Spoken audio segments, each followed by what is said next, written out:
Hey guys, what's going on? Garynax here, bringing you another video on 7 Deadly Sins Grand Cross. As requested by some of my viewers and subscribers who are newer to the game, in this video we'll talk about how to farm gold efficiently via book farming and making sure you always have the gold to upgrade any new characters that are coming out. I've been constantly sitting at around 180 to 200 million for a few months already. That is mainly because all the main units that I'm using for contents like farming and demons are all done. That means they are fully awakened, fully leveled and fully geared as well. So my gold usage is significantly lesser. Only when I get new characters that I will need to spend some gold for awakening, leveling and making sure they have gears. Even for gears, I can just take it from another unit if I'm no intention of making UR gears for them. So the only time I will need to spend a large amount of gold will be when I get a new character and when I'm making UR gears for any characters. This is also because I'm pretty much in the end game already. If you are just starting out or you're in the mid game, you'll be spending a lot more gold than I am because of how many units you actually need to build up. But in this game, farming gold is really easy because we constantly have half stamina events.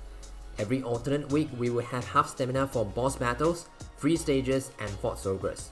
If you are farming these stages overnight, you have a lot more gold than you think. In this video, we'll be taking an in-depth look at book farming.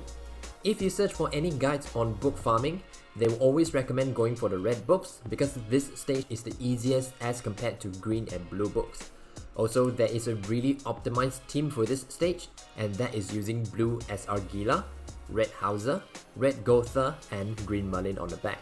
We are using blue SR Gila because of her passive. She will fill her ultimate move gauge by 1 if she does not take damage.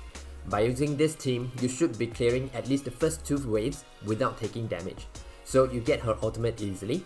Also, position her on the far left so she has a higher chance of naturally merging cards, giving her ult gauge as well. Hauser is a great farming unit because of his Pierce card, and also because all 3 of his skills are AoE, making it so that he can clear mobs very quickly. Of course, this team was created back when the game was just launched, so there aren't many other units with AoE and high damage. By this time, there may be other units that can do better than Hauser, but for discussion purposes, we'll stick to Hauser. Gotha, because of his passive as well, increases all allies attack by 10% at the start of the next turn if the hero doesn't take damage. So if you clear the first 2 waves without taking damage, you will have a 20% increase in attack by the time you reach the boss, making sure you can one-shot the boss easily. And lastly, Merlin for her passive as well, that gives the entire team 1 ultimate move gauge at the start of the battle. This is the team that many people have tested extensively, and they are able to clear the stage in 3 turns 95% of the time. For green and blue book stages, there isn't such a team that can clear in 3 turns with such high consistency. Or maybe people just found this team for red books and they stopped looking since the green and blue books also sell for the same amount. But anyway, this is the most optimal team for red book farming. The entire half stamina period for Fort Soghras is 48 hours. Assuming you take about 4 hours for your dailies and doing some account management, if you farm continuously for 44 hours, you can easily get about 60 million worth of books which you can sell. This could be more because I have not done this much farming myself, so I'm not exactly sure what's the number. Normally I'm able to get about 30 to 40 million worth of books. So if gold is your only concern and you care about nothing else, then this is the strategy to farm gold efficiently. So what if you want to be efficient with your farming with regards to not only gold, but with other materials or gems as well? That means we can't just farm red books because we also have OP units who are green and blue as well, and upgrading them requires green and blue books. So what I like to do is to use a different team to farm for all 3 books during half stamina. Whenever you spend stamina to farm for certain teams, the units in that team gain character affection, and this affection actually gives you gems if you don't know about it.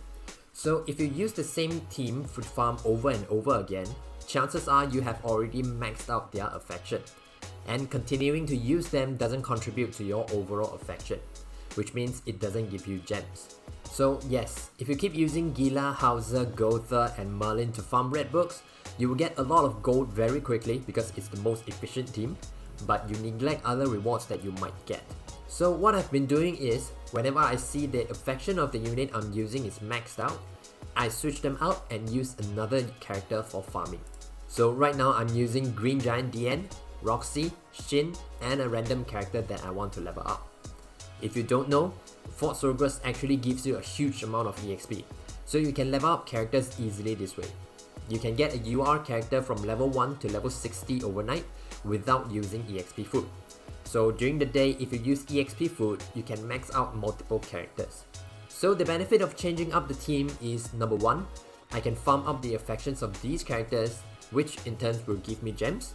And number 2, I can level up characters naturally, so I don't have to use EXP potions. And by not using EXP potions, I save the gold that I would otherwise need to use to level up the character. But running book stages is ultimately about farming gold, so you want to make sure that your team can actually clear the stage fast as well, so you can get more books to sell. So one criteria that I use is to always look for characters that have at least 2 AoE skills, be it normal skills or ultimate. So some examples are like Shin, Blue Istin, Blue Lilia, Green Fat King, Lost Vein Meliodas, Red Hauser. All these characters have at least 2 AoE skills, so they can clear stages really fast. Of course, if you want to use a single target character to farm books and affections, that is fine as well. Just know that it will affect your clearing speed, whether it is faster or slower. And using this farming team, I will farm for red, green and blue books depending on which one I need the most, so that I can prepare the materials to upgrade characters whenever I need to. One tip before we end off this video, before you leave your game overnight for farming, make sure you clear out your item storage. You don't want to wake up in the morning and find that the auto has stopped prematurely because you don't have enough space in your item storage. So that's it for the book farming guide. I hope this video gives the newer player a good idea of how to farm gold efficiently during the half stamina event. And I hope that the tip about changing up your farming team helps the mid-game and end-game players as well. Because I know once we are used to doing things in a certain way, we just do it again out of habit without re-evaluating how efficient it is to us in a different stage of the game. Join my Discord if you wish to discuss more about the game, link will be in the description below. And as always, like, comment and subscribe if you haven't already. That's it for today, take care and have a great day ahead.